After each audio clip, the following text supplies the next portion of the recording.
Almost. All right. Welcome, everybody. Welcome to Wake Up Happy Sis. I'm your host, self-care strategist, Leanne Dulce. I've got my wonderful guests here today, Shauna, Jeannine, and Adriane, and we're going to be talking about self-esteem and setting healthy boundaries. That is going to look, when I tell y'all I'm so ready for this topic, this is one of my favorite topics. And we were talking just a little bit backstage about just the importance and how hard it is sometimes to set those healthy boundaries because we have that lack of self-esteem. But before I get ahead of myself and jump in, I want to give my beautiful guests the opportunity to introduce themselves. So we're just going to go round robin, Shauna, Jeannine, and then Adriane.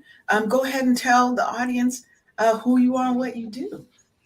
So I'm Shauna. So I'm a leadership coach, but I'm a certified executive coach, and I work with middle managers, so primarily managers and directors, to help them with becoming more confident in their leadership. I start off with just focusing on their self awareness, then move into kind of how they can build more of a cohesive team, because a lot of what the breakdown happens is usually because they don't know how to delegate or to build a good workforce that has a capability to deliver. And then we move into how can you perform a bit better. So that's kind of what I do in a nutshell. Awesome. Jeannine. Hi, I'm Jeannine Brown. I am the founder and CEO of Everyday Lead. We are a global consultancy.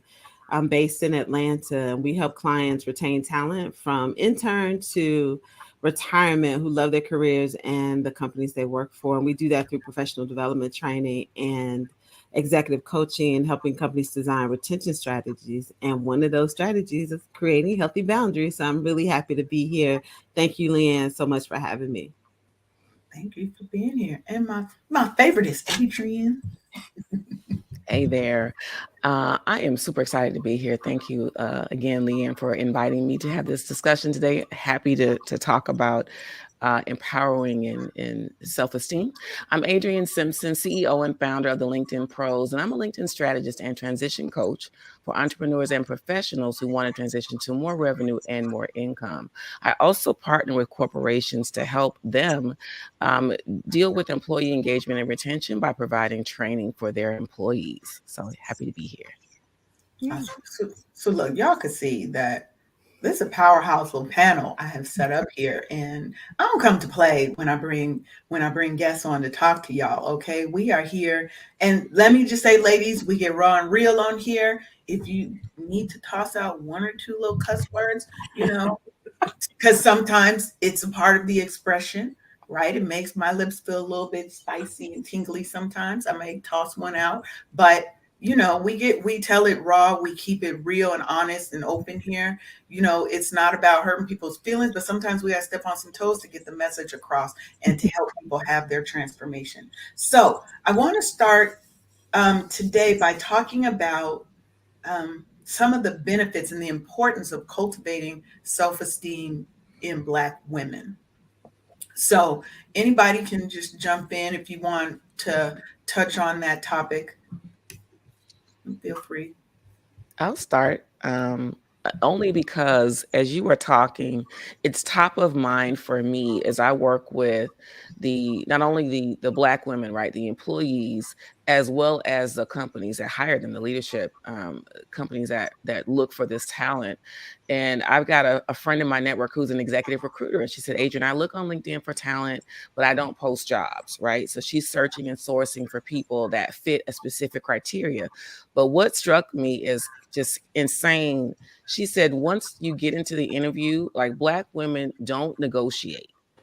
She said, typically she finds that they're so happy just to have the interview, so happy to have the experience, the opportunity, that we don't negotiate. And that is a challenge. That's a sticking point because, sis, if you're there, you deserve everything that comes with it. You deserve to negotiate. You deserve to have the best parts of the entire experience. But that comes with a lack of self-esteem. Even if we're qualified to be in those spaces, we don't often negotiate for what's ours. Now, when I was still in corporate America, I will say I was definitely not one that knew that I could negotiate, right? And part of that was a confidence in myself, but part of that was just not knowing the ins and outs of owning and understanding your worth, right? And what you actually bring to that company. Most times when we're interviewing, all they're telling us is, make sure you have a couple of questions to ask the company because that seems like you're engaged, blah, blah, blah, right? So coming into the workforce, I didn't know that I should be paid or compensated at a certain level for my knowledge and my understanding. We do come in, and I totally feel that is we do come in and feel like, I'm just going to take whatever they offer me because it's better than the nothing that I have. Yeah. And then sometimes you might be making a huge leap in compensation. I know when I first moved to Atlanta from Alabama, so after graduation, I started my career in Alabama. And you would have thought I was making a lot of money because I was working for a state agency. And so I think the perception was that, oh, she's probably making a lot of money. She graduated top of her class. But when I ended up getting recruited to come to Atlanta, the pay increase between where I was and what I was getting was significant. It was almost like $45,000. Oh, But wow. after settling into that job and talking to other people who did that work that were older than me but knew me from my days in Alabama, they were corporate tax directors, and that's the role that I was in. And I told them how much I was making. They was like, "Oh no, you better go in there." And I did negotiate my comp because I was like, "Oh, this is huge." And it was still good for the cost of living in Atlanta, but not for the brevity of work that I was the gravity, of work that I was responsible for. So sometimes you don't know your own worth and your own value. So Yeah. I teach something called value-based interviewing to my clients, because not only do you have to know your value and worth, you should also know the value of the industry, of the job that you're applying to. You should do that research, right? The funniest and saddest story, my personal story, is when I really first started working in corporate America. I got a referral, had the interview, and did well on the interview. I had a great time. The vice president and I were just chopping it up, having a ball. And so we got to the point where he asked me what I wanted to make. I hadn't done any prior research. And so I really just threw out a number that I thought was okay. And I was like, what about, fill in the blank? And he said, why do you think you deserve to make that much? And I gave a list of bullet points. I'm this and I'm awesome and I could do this. Da, da, da, da. He said, okay, you're hired. I was so ecstatic. I was super, super happy. But I left there, started the job, enjoyed it. And then one day, about 6 months later, I was speaking to some coworkers who did the same role that I did, sat on the same row as me. And we were talking, they were griping and they were upset about their salary because they felt like they needed to make more. And y'all, they were making $15,000 more than I was. Oh, wow. Same job, same role, all these things. Yeah. But I couldn't be, and I was upset, but I could only be upset at myself though. Yeah. Because it was my fault and my responsibility. And so we have to take that. But I was confident, but didn't know my worth. So those things have to go hand in hand as well. Yeah, and I think to add to that, my experience with it, and I'll share my experience working with others, but also my personal sorry. And when it came down to just the self-esteem portion, it's the relationship with money. Because I find people are always stuck in that space of, am I able to make this money? Or what my mom said or my parents said, you should be humble or you shouldn't ask for this, or growing up we didn't have this. So I appreciate this. And I always find that it starts there. And I remember one particular client, she broke down in tears because she said, I can't ask for that. And I said, what do you mean you can't ask for that? And she's like, I can't ask for that. I don't care what's on the paper. I can't ask for that. And she refused to go into the room to ask for that. And I said, okay, so what is it costing you for not asking for that amount right now? And she's like, well, I can't ask for that. So I said, okay, so why don't you not ask for it and ask the question, how much are they willing to pay you? Because for her, the conversation is, well, that's too much money. They're never going to pay me that kind of money. There's too much money. She broke down in tears, said she refused to ask for that because that's too much money. It turns out that was HR's budget.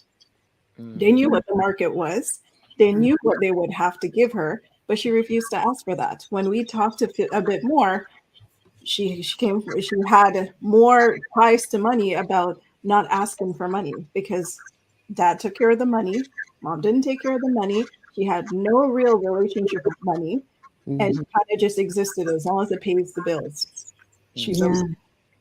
And for myself, I remember when I went into, I remember the last corporate contract I went into, or my last corporate job, there was a contractor that left. And I remember they were unhappy with him. And I came in and I fixed whatever was broken within like a couple of months. And they said, "Oh, I'm so happy that you're here. You know, we're paying this guy way too much money for what he was able to do." And I said, "Okay, curious. How much is this money you're talking about?" This guy was making almost 50 grand more than I was. And he couldn't deliver. And I said to them, "So you knew coming in that I was severely underpaid, but nobody thought about adjusting it?" And they said, "Well, you're internal. Because you're internal, we can't play with the rate. He's a contractor." So I did not get the rate. And they said, "Well, technically, you know, based on HR, we can only give you this range in terms of a bump." But I was the only person who fixed the issue. And that became an issue. And that was my first realization that if you don't ask, you won't know. And if you don't know, you can't plan for it to make sure that you get what you quote unquote deserve. Yeah. You know, can I go back a little bit, Leanne?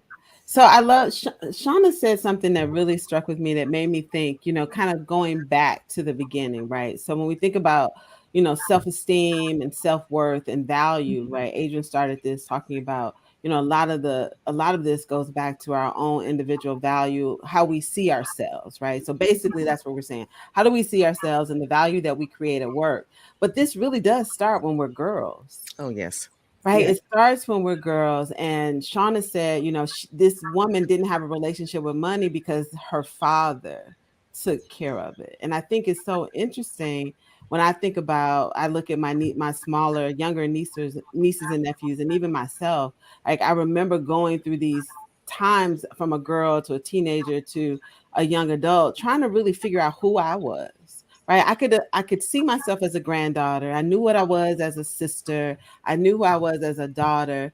But those things were always related to my relationship with someone else, but never my relationship with myself.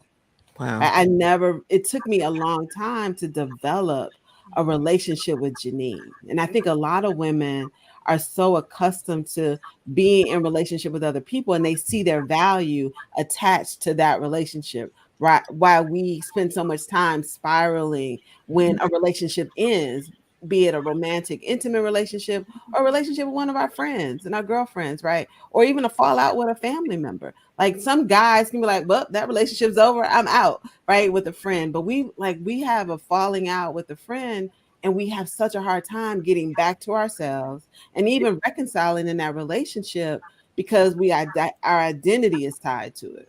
And so much of our value and our worth. Yes. Now let me jump in on that one because she brought back a lot of things when you're saying your worth and being tied to money and tied to service to other people. So most times when people say, you know what, you want to be a better version of yourself so you can be a better mother, be a better wife, be a better boss, be a better employee. And all that does is keep telling us that our worth is tied to our service of someone else. Girl. Right? So my message is always, you will always hear me say, you need to be a better version of you for you. For nobody else. And I love that part that you're saying about a relationship with yourself. By your 20s, most of us think we're supposed to have the world figured out.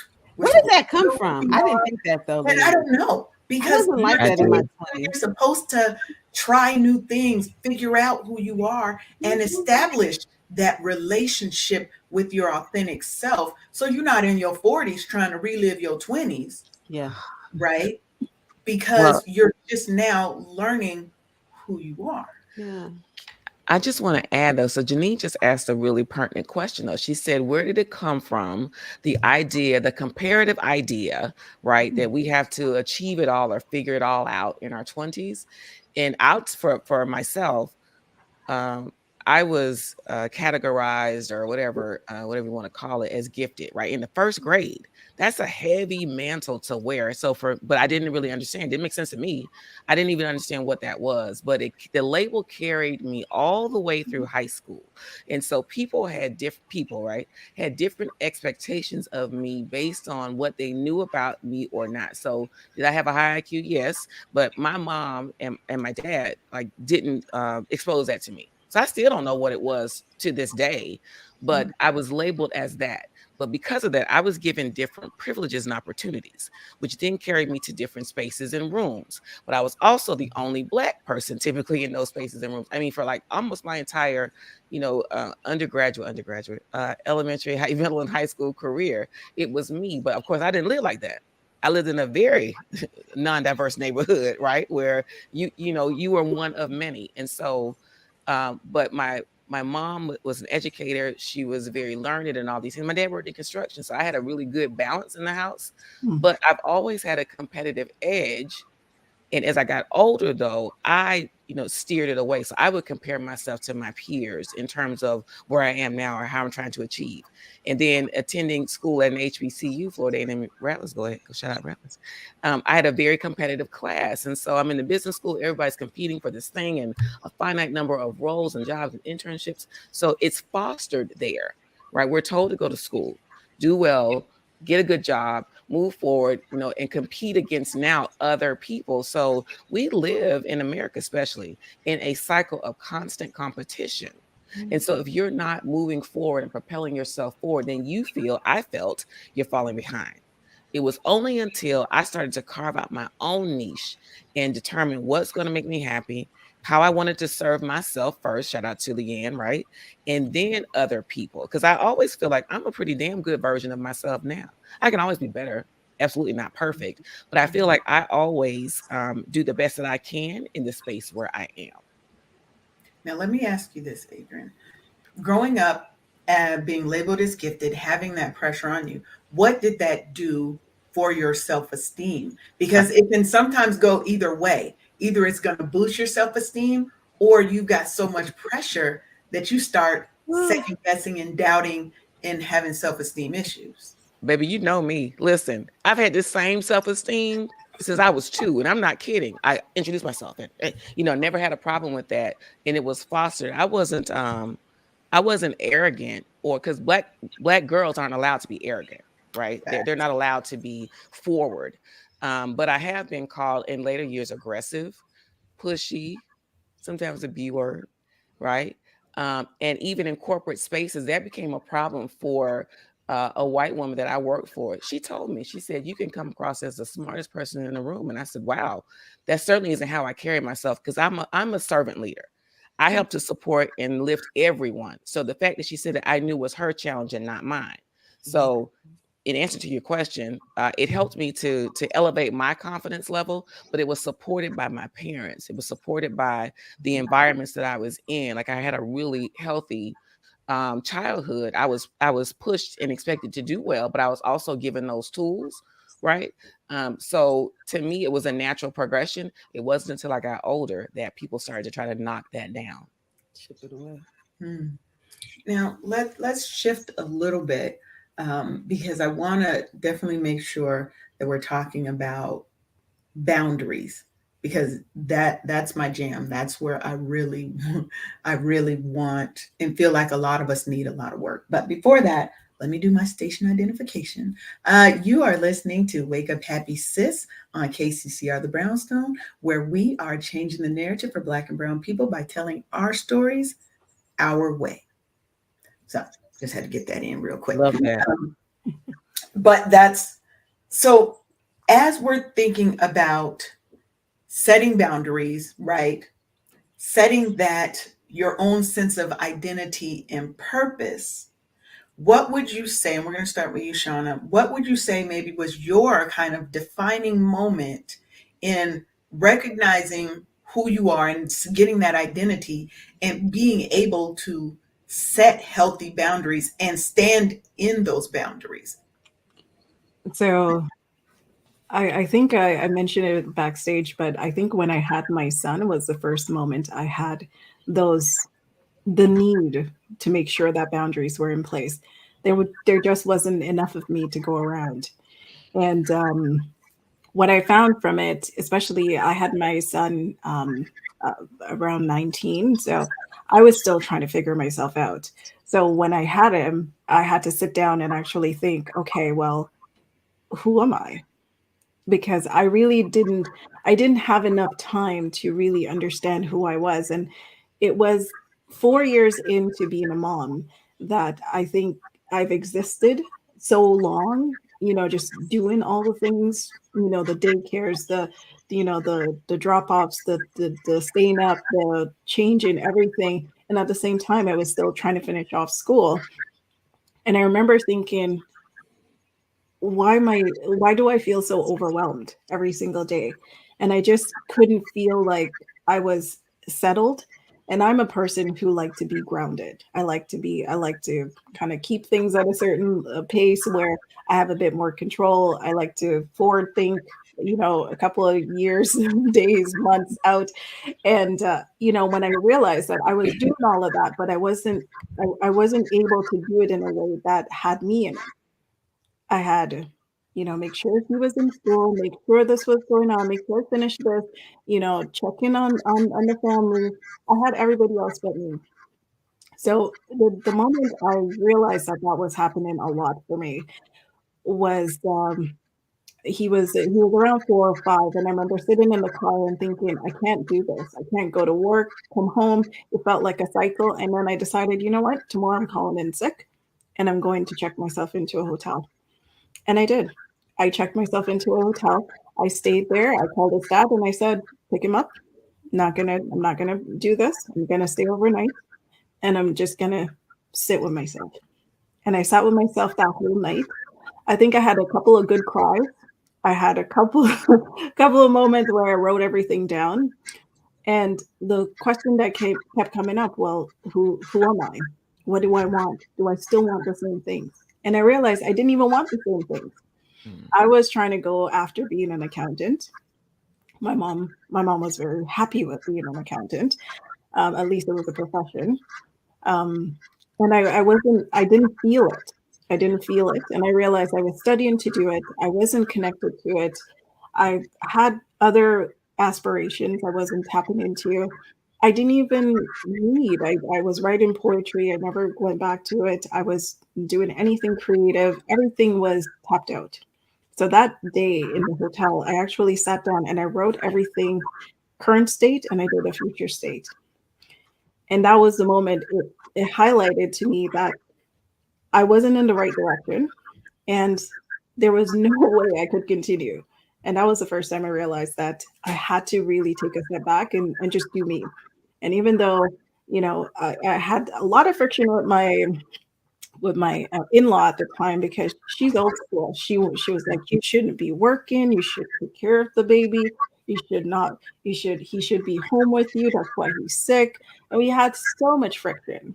And I remember saying to her, "That's not what I want. So it's either you're going to support me or you're going to leave."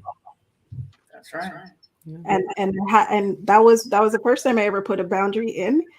And I remember she was not very happy with it.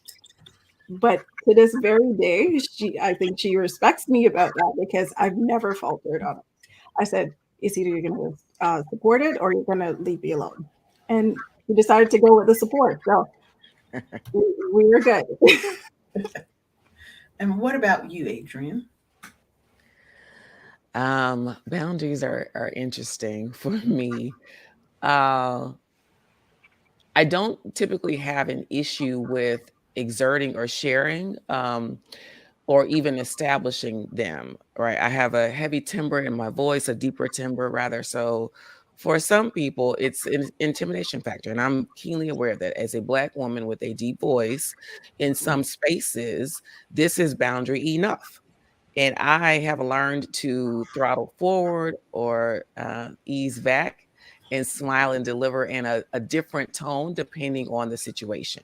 But that's learned behavior for me because, again, being sort of raised in a spirit of service, feeling like you always have to be the cleanup person or to do the thing and then go in and do that, it was difficult. I say very quickly, I remember working at a company and wanting to do really well. Had gotten my job. I was making my money, not quite six figures, but I was so happy. I was single, had my little car, all those things that I had just created this existence. And I was working, I would get to work about, 9 or so and work into the evening, 7, 8 o'clock at night, depending on what I was working on. So for me, that was, I was exerting and showing my value foolishly, right? We do that. But I was there, I would often be there by myself. And so much so that one of the gentlemen that worked, I was here in Georgia, but he worked in Canada. He said, well, we've got a question that's late. Who's going to be there? Oh, we know Adriane's going to be there. She's always there. Like that was a joke on the team because they knew they could always count on me. Right.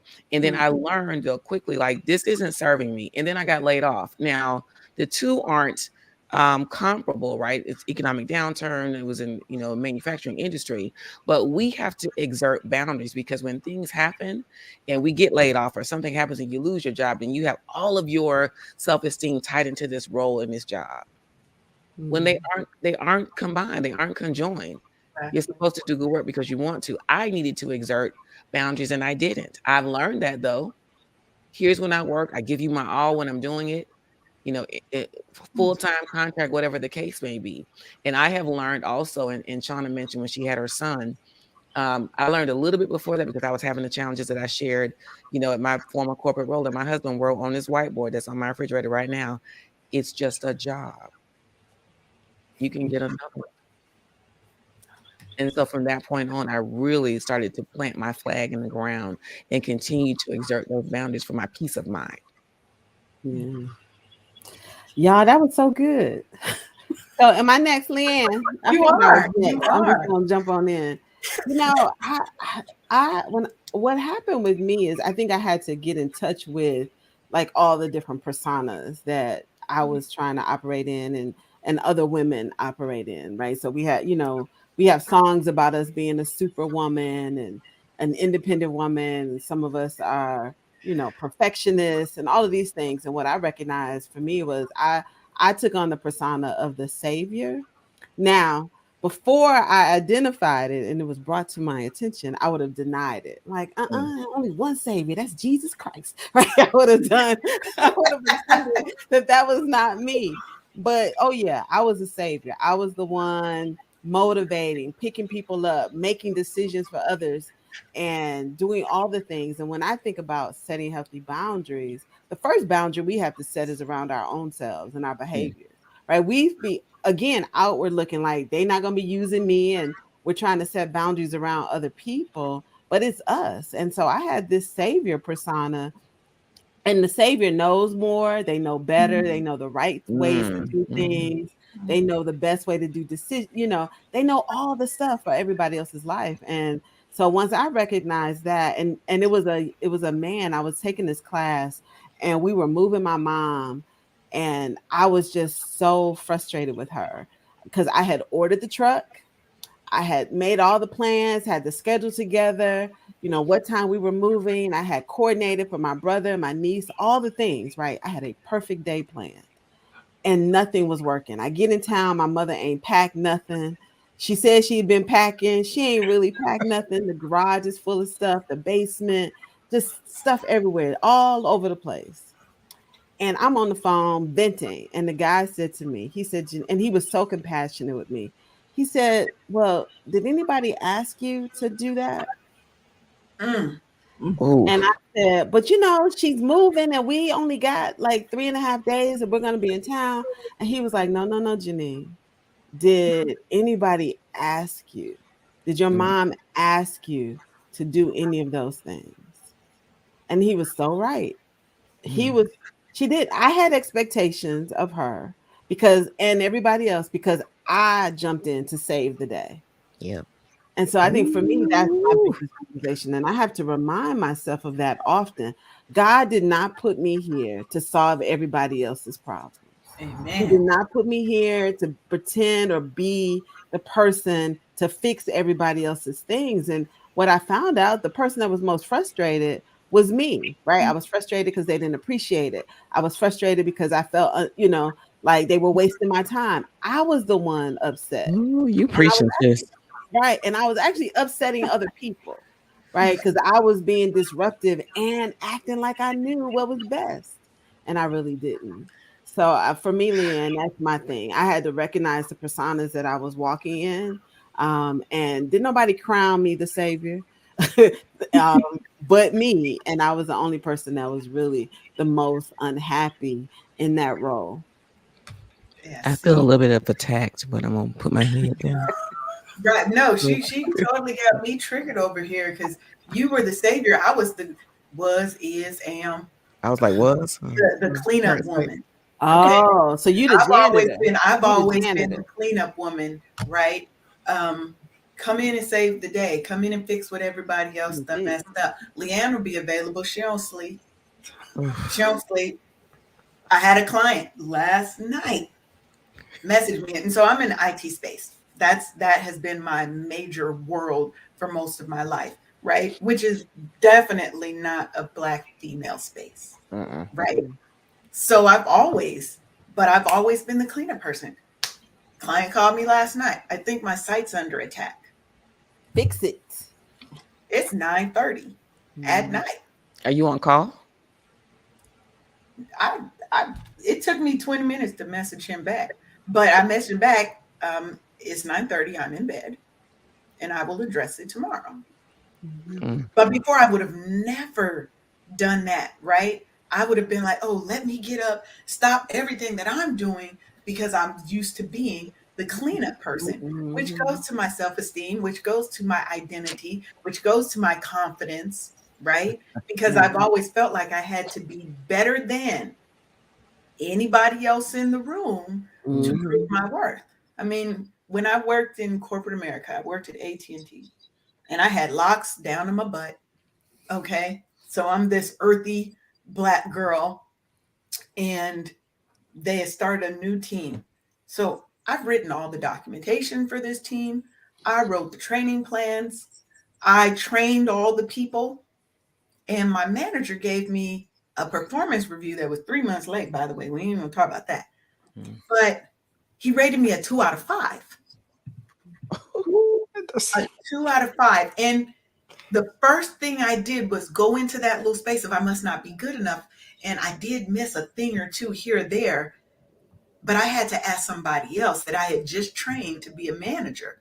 I ain't even a manager. I'm training the people who are coming in to manage. Is this me? I need you to read this and tell me independently. She was like, this is not you. They're trying to get rid of you. Mm-hmm. Right? She said, because they had this, we're getting rid of low performers. Mm-hmm. It's an excuse.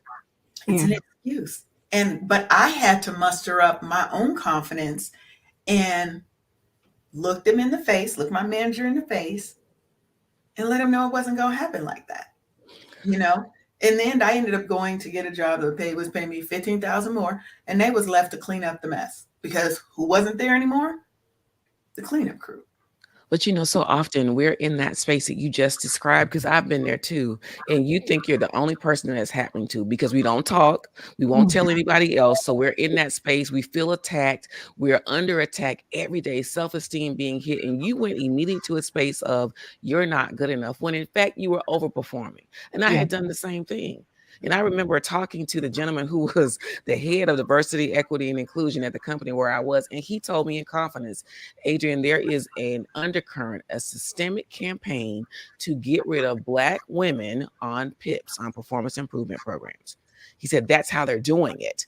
Like it is a campaign, unspoken, but it's happening because more than me as a person, as an employee, was coming to his office and explaining what was happening, and he was sitting there outdone. He wound up leaving that role, but to know that this is yet another way that we are targeted to be removed from companies, right? So in opposition to that, I say we have to own our careers, we have to own our self-esteem, and we have to know that you got this job, sis, you can get another one. Yeah. We can get enough. Yeah. And there are more. And Yeah. I agree with that. My experience has always been the cleanup person. So I could go in and I can see what's broken that they claim is so complex, and then I'll go in and say, okay, well, this is a problem. So let's go to here, do this, and I'll structure it out. And then at the end, what would happen is they'll plug their own people in. They'll kind of move me out and then say, okay, that's great. Now we got it working. Okay, let's move on. So Shauna, you go here. And then I move on to something else. So I would always get kind of shifted, and then next thing I know, the email comes out. We did a fantastic job. We were able to do X, Y, and Z, and no mention, Nowhere to be found. nowhere to be found. And then I'll move to something else, and then I'll get pigeonholed into specific areas. And I remember sitting back once, and I went into my director's office, and I said, this is bullshit, right? And he's like, you're really good at what you do, but I really have a hard time with you, playing nice in the fan. I said, really? And he's like, yes, I really have a hard time with that. And I said, okay, what about that? And he's like, you're too honest. What? So I said, I'm not following. And he's like, you're too honest. You need to work on saying things without saying things. That's why you're really good at what you do, because you can figure out and then you can hold people accountable. And then, but after that, we need to take over. And I said, okay, so you're saying that there's a gap, but you're saying that there's still good performance, but there's still a gap. So help me understand, because help me make it make sense. So at the end, he ended up, it was because I refused to do some of the unethical things that he was willing to do. Some of my values did not align with them. So I refused to do some of the unethical things. So when it came to cleaning people up, I wasn't down for it. I'm able to do a workforce plan. I'm able to do all these things, put things in place, and identify kind of the heat maps of people who might need some retooling. But at the end of the day, I think you should do things ethically and make sure that you keep fairness at the front. For them, it's not always fair. So when you think about kind of the culture, I wasn't a good fit. But my values were tied to, or my identity was tied to, well, why can't I be part of the accolades of these things? I did the grunt work.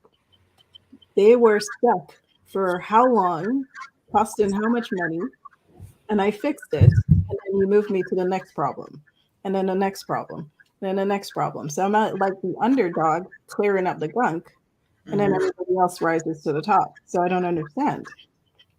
And then he said, well, you just need to clean up your communication. And I said, okay. So I said, okay, I'm going to enroll in communication courses. So I did. Then he couldn't respond. Then it was like, okay, we're just moving in a different direction. Yeah. Yeah, it's always something. Leanne, one of the things I find interesting about women and Black women and women of color in this conversation, simply because we're going back into the workplace. And I think Shauna, you and Adriane, and I know I've been in this situation, is so important, is that so many of us are the first and only in a lot of different ways, right? So you might be the first one in your family to go to college and get a corporate job and to move into a leadership role, or be the first one in your family to make six figures very young. Because I know I was the first, when I realized how much money my mother made compared to how much I was making at 27, I kept saying, how you raise us? How do we wear clothes every day and eat, right? Because I'm over here struggling to pay for my bills for just myself. And I think the pressure of this first and only ties back into this, how it chips away sometimes at your self-esteem, because you're often in spaces and places where you're undergoing some microaggressions, or you don't necessarily know how to navigate it. You don't have the necessary support system to be as successful as you imagine yourself to be, or because you're first and only, you also feel like I have to do more.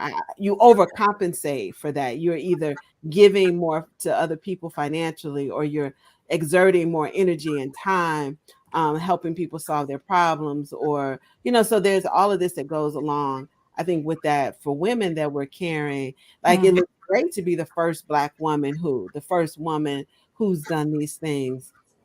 But the pressure of all of that, right? Because a lot of times we're in these roles and we were like still trying to figure it out. Right? We're still trying to learn it, figure out who the players are, identify who we want to be in those roles, how we want to show up, how we want to communicate, how we want to lead, how we want to give feedback. All the list goes on and on. And then we don't always have safe spaces to go back to talk, right? So this is why I think all of us will say why coaching and therapy is such a huge component of growth and development, because sometimes you don't even, like, for me, I had a season where I had a significant amount of family loss, right? My grandmother, my mom passed it shortly after her, completely unexpected. I thought I would have my mother for another 20, 25 years. And then, work. And I didn't want to spend my time with my friends talking about my problems, talking about my grief and the sadness. I wanted to be able to be happy with them and laugh with them, but also tell them what I needed from them for support. But oftentimes the weight of all of that, right? And I have a lot of girlfriends who've been the first one to be a partner, a lot of these things.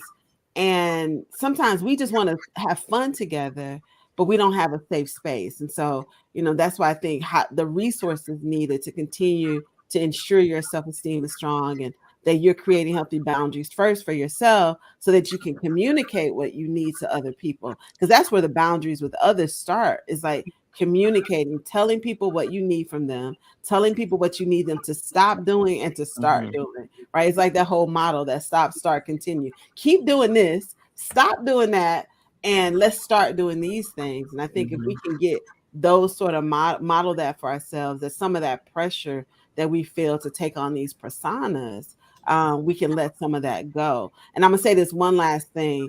I'm glad I grew up and became of age in the 20th century and not the 21st century, because I see with the young women in my life, the 20-some-year-olds, early 30s, that they have all this comparison, because they're not just comparing themselves to the people they went to college with and their friends and what that path was. Like I said, when Adriane was talking, like, I didn't feel this pressure to be all of these things in my 20s.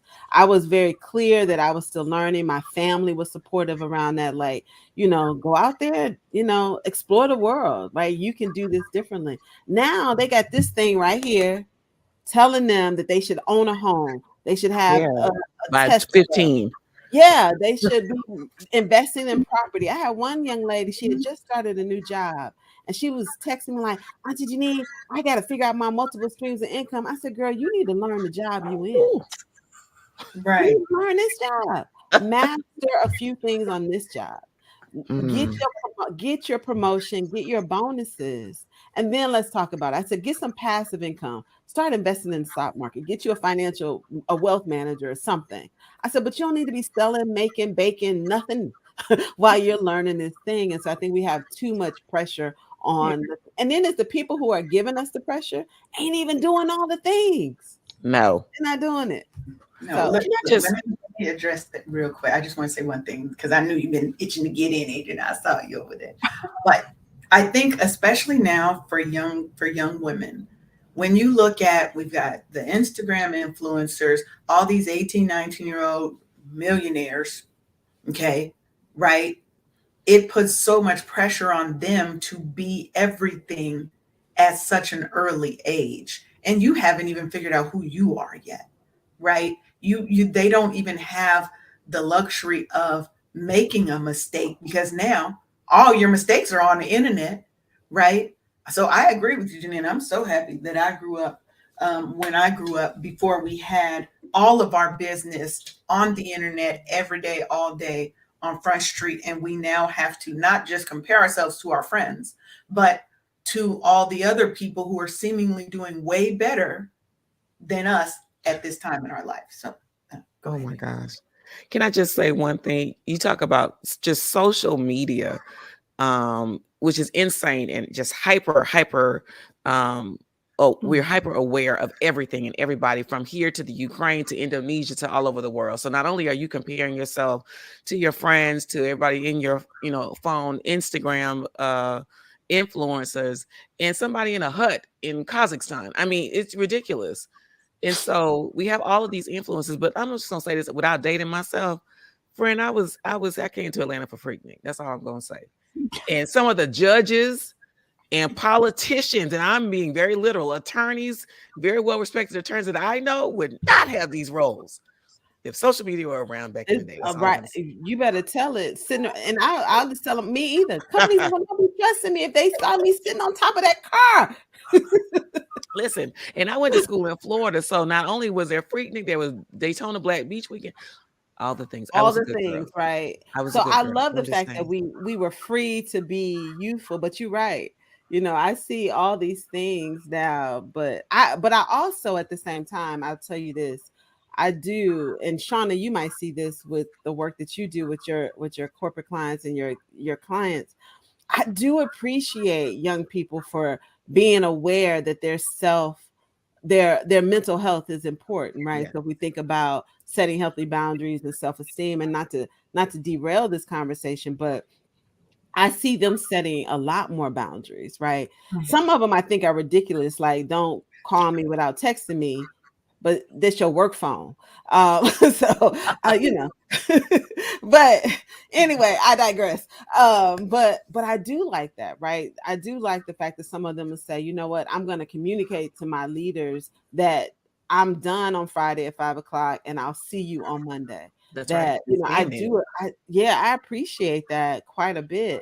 That they're willing to say, I come first, to the point of like, I love my job, I like what I'm doing, but I'm not living to work. I'm working to live. And I think that is a huge shift in the culture that I applaud every day.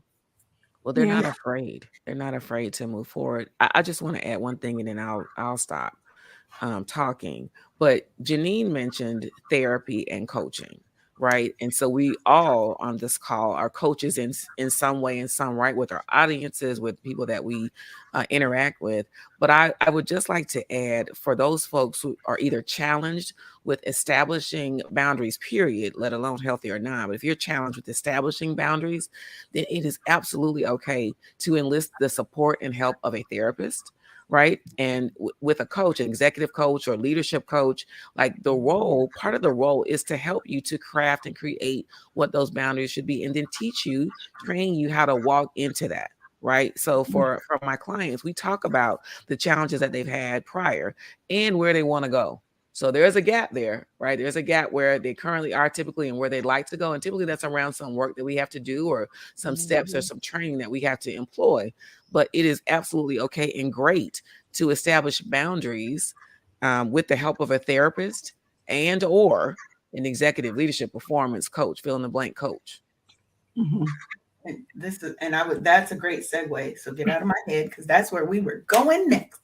Is I really want to give people some tips and strategies that they can incorporate into their life, and understanding that change is not a today, tomorrow thing, right?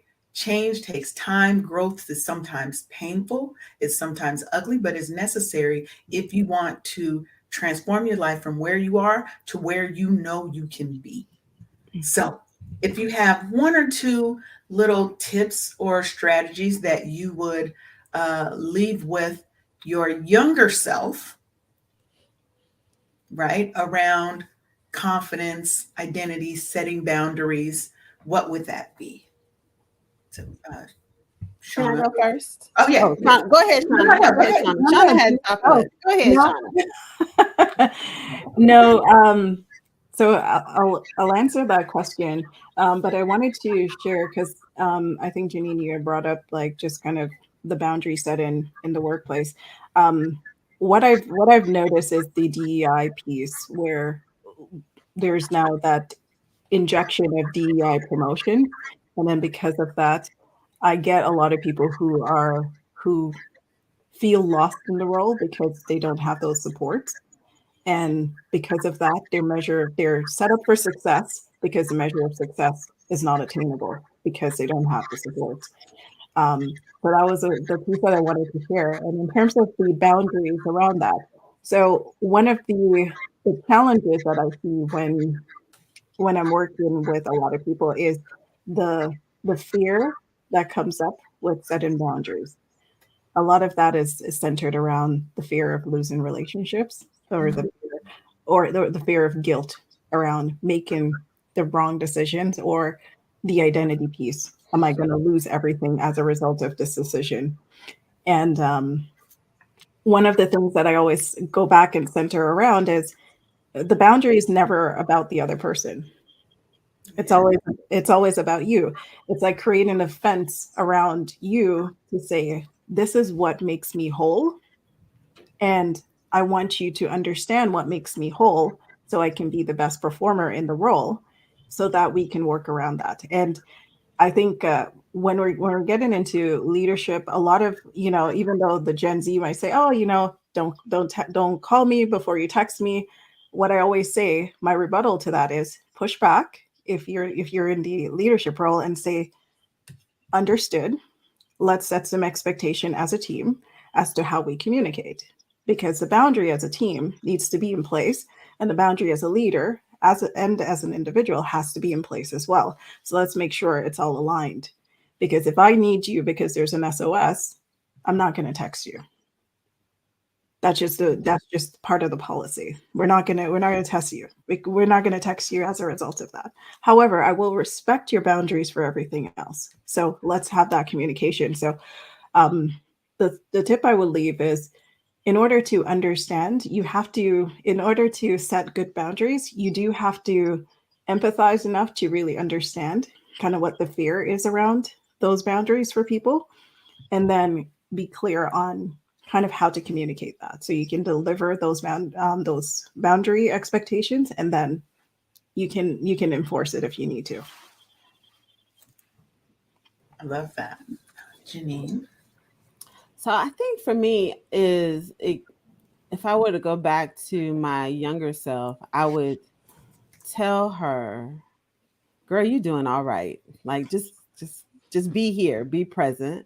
But I think to maintain that was to not to continue to be consistent with my anchoring routine for my life, right? So whatever that is, it has evolved and has changed. But if it's, waking up in the morning, exercising, and having a stack of routines, right? Exercising, praying, journaling, meditating, reading, those sorts of things. Because I recognize that when I don't do that, and I'm typically pretty good at it, but when I don't do that, everything is off. And then as I've aged, what I've realized that when I don't root myself in my anchoring exercises, I don't have boundaries. I do feel horrible about myself, right? I look in the mirror and I'm constantly complaining about, my face is breaking out or my belly is sticking out, those things. And I find that when I'm anchored and rooted in things that make me feel powerful and strong emotionally, spiritually, right? Not just physically, but when I have those stacked activities, especially if I can start them at the top of my day when I wake up, I feel better. I think clearer. I'm happier. And I realize that as I've aged, I'm more in tune with what's going on with me, right? So if you are a woman who is starting to be premenopausal, or you may be in menopause, like I remember when I first started, I didn't even realize how my mood was changing. I had no idea what was going on with me, but I knew that something was weird because I don't get upset easily. I don't pop off at people, and I was doing it, and I was like, what the hell is wrong with me? And two things were wrong. One, I wasn't anchored. I wasn't following through my routine. So I was all over the place, and I wasn't in tune with my body. So because I wasn't in tune with my body, all of these other things were happening. I couldn't talk to my doctor about what was going on with me because I was blaming other people. So I think, I would tell the younger Jeannine to stay in touch with your body, stay connected to yourself spiritually. And you do that by consistently anchoring yourself in healthy routines that make you feel good, make you think better, and are more productive. and it helps with my confidence. Yes, I love that. Yes, to all of that. Adrian, what about you? Oof. I would tell the younger Adrian, I would tell my younger self to really um, figure out what you want to do or try, and then do it. Try it. It is okay to veer off the path, right? The path that our leaders set, the path that our parents set, the path that even when I was in college, that my advisors set. Can I do this? Is this this sound like poetry to me? Listen, I remember being at, a top business school and deciding early on that I didn't like it. I didn't want to be there. I actually hated it. And I remember mentioning to my mom and my advisor that I wanted to leave. It was a coveted spot. And both of them were like, nope, you're going to stick it out. So guess what? I didn't do well. I didn't like it. Yeah. Right. I eventually did okay, and then graduated and got to grad school and excelled because I had niched down, was focusing on what I wanted. But I remember expressing like, I don't really like this and I want to do something else, and actually had found something else. And they were like, no, that's not why you're there. Do this thing. And so I reacted in a way that stymied my professional growth, my personal growth, because I'm gonna get back at y'all by doing this thing. And it was hurting me. They didn't care. I mean, they cared, but it didn't have any impact on them. And that's what we do, right? We do things to self-sabotage. We do things that impact us, and the other person or entity or company or corporation is left like, okay, now what? Right? We do things that impact ourselves and put us on a different path. But I would tell the younger Adrian to figure it out, but figure it out by doing. And if it doesn't feel good to you, do something else. And it's okay to try it and figure it out and continue to go and grow and learn. Amen. Well, we are almost at the hour, you guys. It has been a great conversation. I am so happy that you guys came and shared a little time, a little space with me and my audience here. And as we wrap up, let the people know how they can find you, how they can connect with you, and how they can support you. We're going to start a little different. Jeannine. Hey, well, Leanne, thank you again for having me. It's been a joy being here with Shauna and Adrian and you. You all can connect with me real easy at JeannineBrown.com. That's JeAnnine Brown.com. Yeah, spell it one more time. JeAnnine Brown.com. Yeah. All right. Make sure that you connect with Jeannine. She's got a book. She didn't say anything about the book. I sure did. She got a whole book out there. Like I'm gonna need you to put that book Here we out go. there. You can connect with me at JeannineBrown.com, or you can get my book at UnstuckandUnstoppableBook.com. So the book is Unstuck and Unstoppable. It has 5 amazing strategies. No matter if you're a business owner or a career professional, this book is for you. All right. Adrian. Hey, again, I'll echo Jeannine and just thank you so much. I've so enjoyed the conversation with you and Shauna and Jeannine today. Y'all can find me at the LinkedIn Pros on social media and www.thelinkedinpros.com. All right.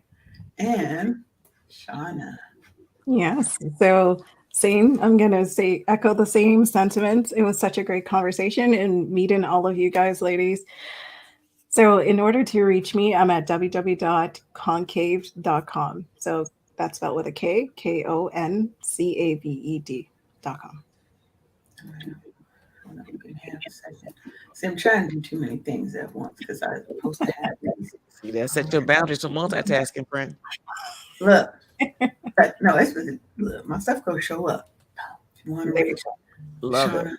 head on over. Make sure that you guys connect with these awesome and powerful Black women who are going to help you level up in your career, in your business. They're going to help you go to that next level. And part of that is understanding your worth, standing in that and being your true authentic self and setting those boundaries first with yourself and then with everybody else. So I want to thank y'all for coming. And because I love y'all, I got a healthy boundaries worksheet for you so that you can figure out what are some of those boundaries you need to set and how you can start digging into that. Okay. So head on over to bit.ly/healthy boundaries worksheet and you can get that worksheet. So I want to thank y'all for coming. Again, you're watching Wake Up Happy Sis on KCCR The Brownstone, and y'all have a wonderful and blessed day.